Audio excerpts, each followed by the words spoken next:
In today's video, I'm going to teach you how to create a credit note in Zoho Books. This task is essential for anyone managing business finances, as credit notes help you keep your customers' records accurate and your revenue reporting precise. So, let's dive right in.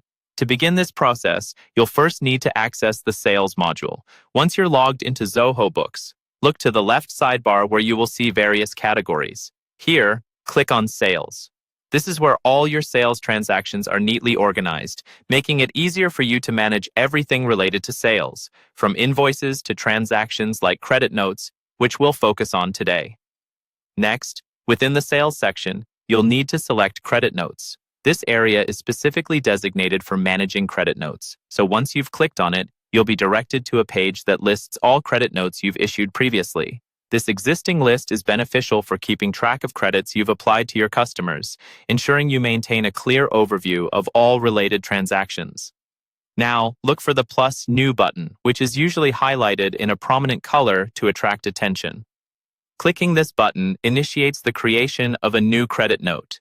This straightforward step is designed to usher you into a new form where you can input the specific details required. Once you've opened the new credit note form, it's time to enter the details of the credit note. Begin by selecting the customer for whom this credit note is intended. This step is crucial as it links the credit note to the appropriate account, ensuring all records are accurate.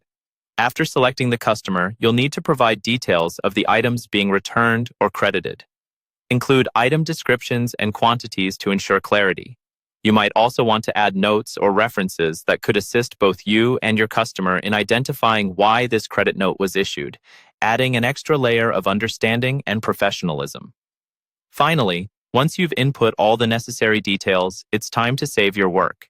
You have two options here. You can click Save as Draft if you need to revisit the credit note later or require someone else's approval before finalizing it. Alternatively, you can select Save as Open if you're ready to issue this credit note immediately, ensuring that it's recorded as part of your active transactions. And that's it. You've now created a credit note in Zoho Books. With these steps, managing your credit notes becomes an organized and efficient task, helping maintain accurate financial records in your business. This feature in Zoho Books not only streamlines your accounting process, but also aids in fostering transparent and professional interactions with your customers. Thank you for watching, and I hope you found this guide helpful.